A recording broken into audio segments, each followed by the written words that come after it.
Hello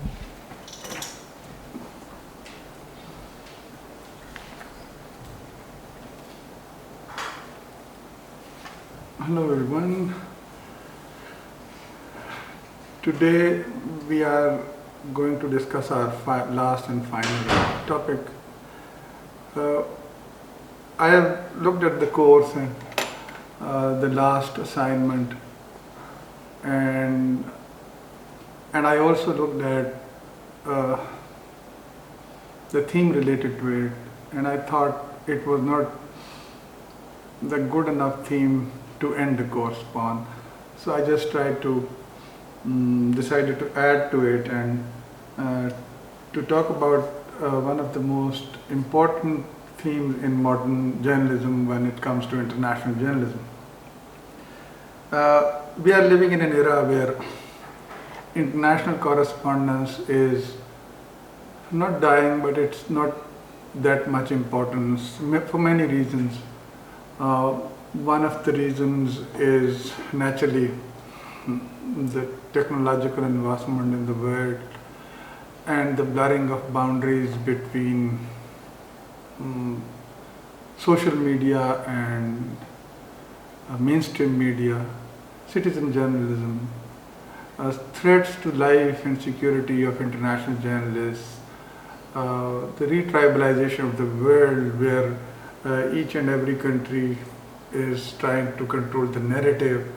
So, and also there is this existing problem of a West that would like to impose its agenda upon the proverbial East, which they don't like anymore.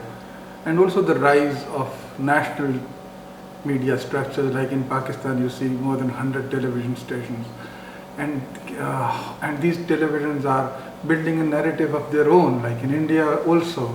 So somebody sitting in the West might be able to develop a narrative which is useful within the circles of international diplomacy and international politics, but the concept of hegemony when it comes to politics is on its way out. Yes, there is fashion, there is cultural aspects, and many of these things.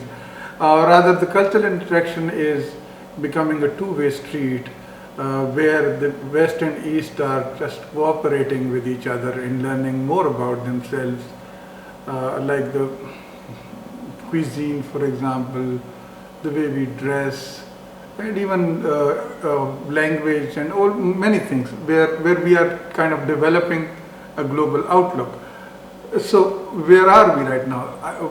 In my personal opinion and in many other colleagues of ours, we are moving from international correspondence to global journalism.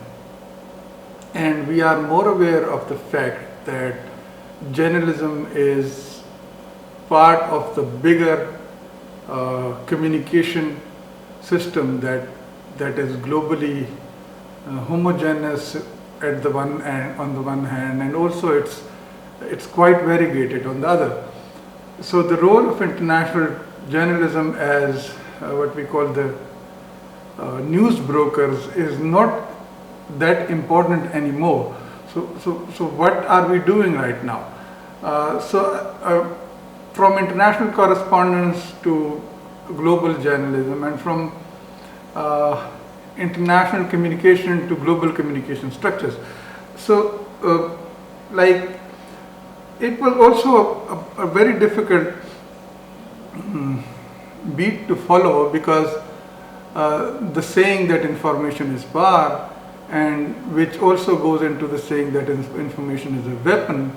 And then, since most of the what we call international journalism was based on conflict and war, militaries, governments would like to use those weapons for their own sake. And this practice has put many of the journalists' lives in danger. If you look at the deaths of journalists around the globe, Pakistan having a very fair, unfortunate share of it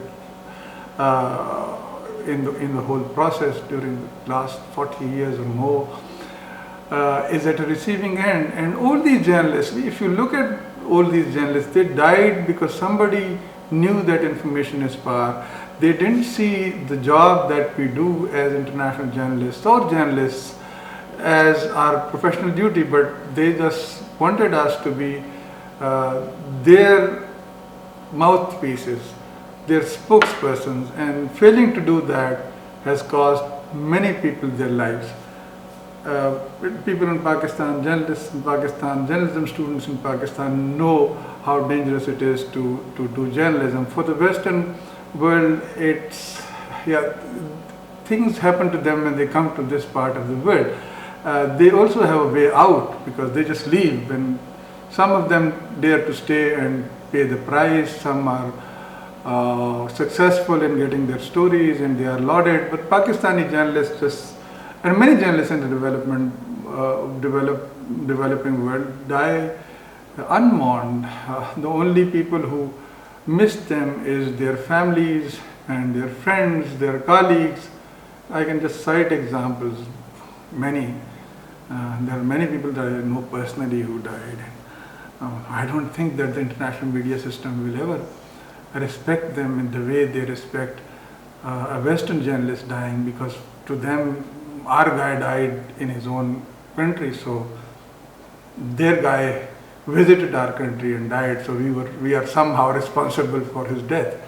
It's a long debate, but I won't go into that. The difference over here is that what is a global journalist? Like, the idea of the global journalist started, I think it was somewhere in the 80s, something like that, where research into a global profile of journalists in different countries started.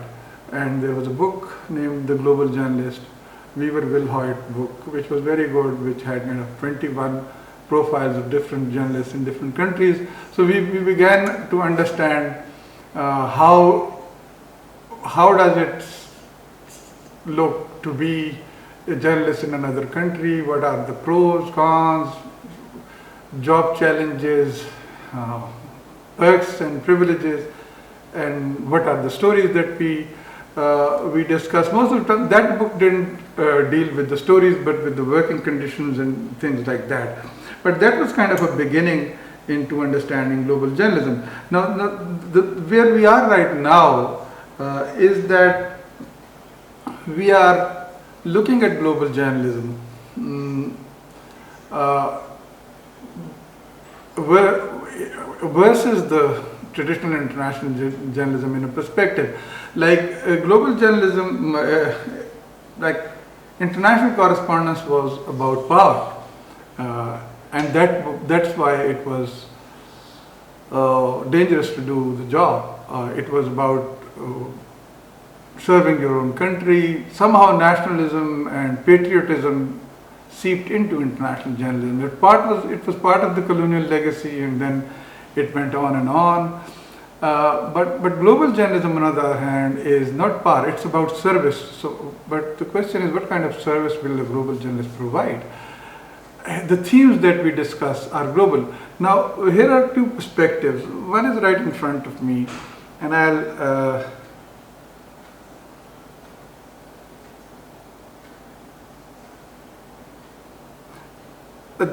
let me cite this.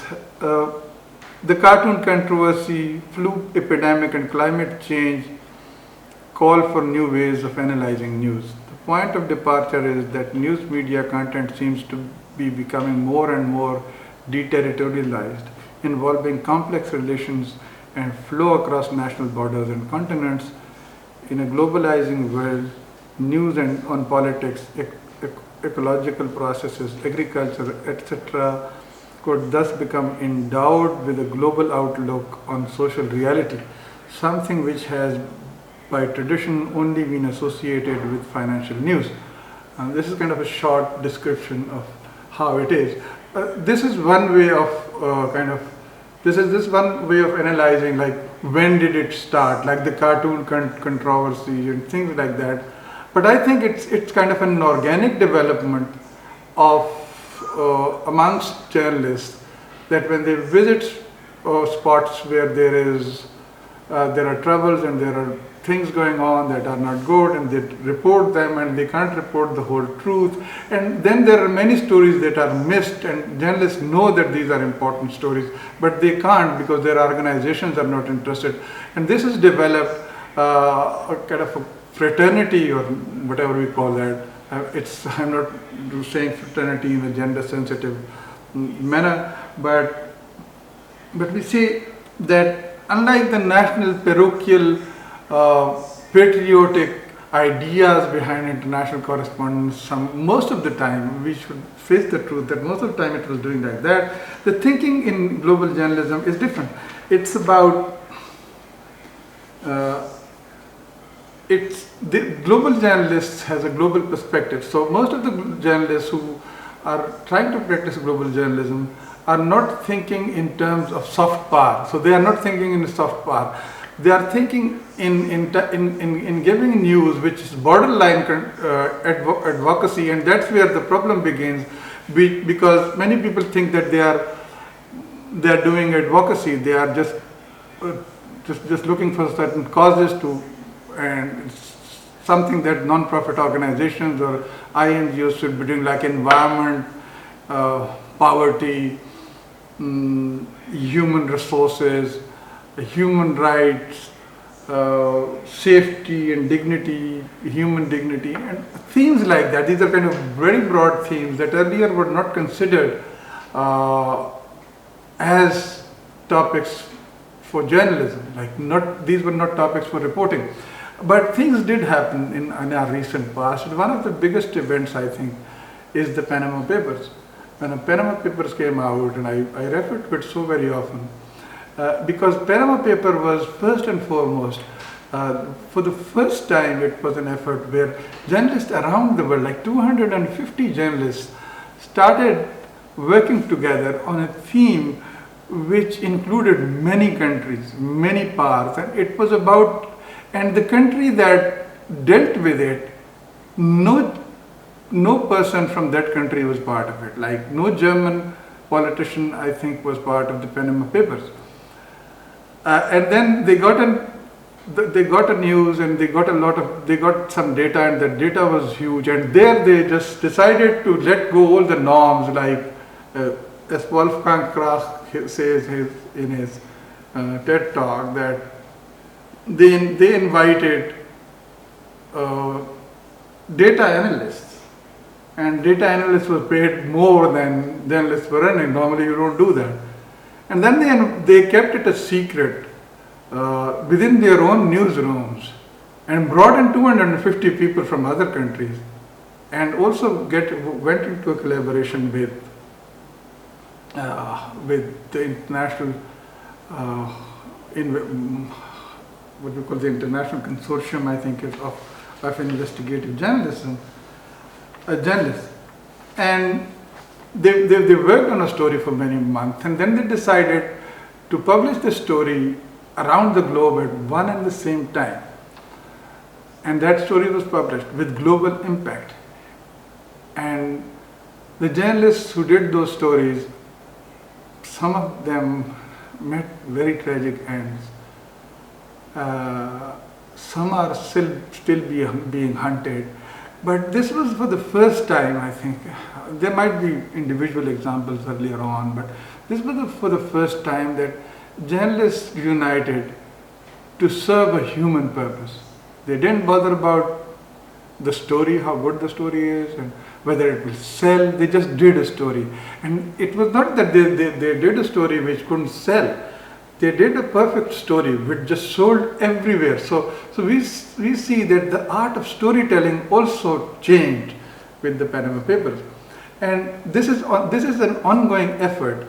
But the most important thing is that we have to understand that the world that we are looking at, where journalists and international journalism can survive, it won't survive by giving news. It won't survive by following agendas. International journalists somehow have to rise above their pay grades, or whatever they call it, and they also need to show a lot of unity, like Journalism Without Borders and many other organizations should also show more solidarity. And also they have to develop mm, ethical codes for themselves. One of the most important aspects is how would you develop a culture of respect between the East and the West, because we see that more than 100 years of collaboration between the East and the West. Still, as Rudyard Kipling says, that West is West and East is East, and both will never meet.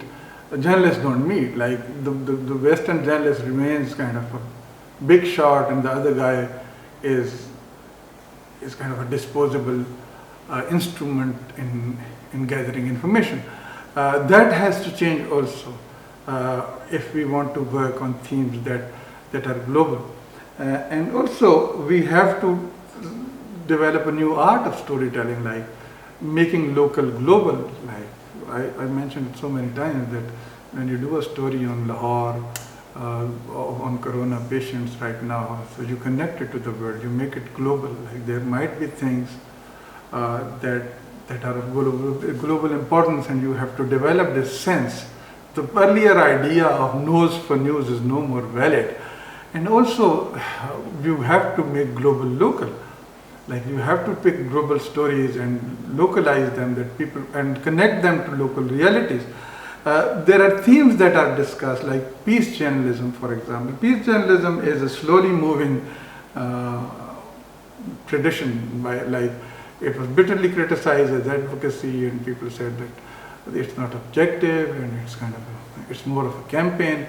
But conflict-sensitive journalism is the right journalism. In my personal opinion, that's not true, and many people share my ideas.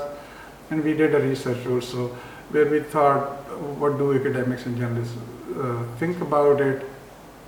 And I think we always advocate. We never give the whole truth. There are things that we don't talk about, and there are things that we focus on. By that standard, peace journalism is good. It's very different from conflict sensitivity, because in conflict sensitivity you give more space to conflict. In that way you are placing conflict at a prioritized position, and you are giving it more space. Peace sensitivity basically takes care of, peace journalism basically takes care of this flaw in conflict sensitive journalism, where you are giving conflict and the perpetrators of conflict and violence more space than giving them, like you give Donald Trump tweets a lot of space, he wants that, and then you say, why is he so dominant in the media? Because you have given him space by rejecting him. Don't do that, just let him say whatever he's saying.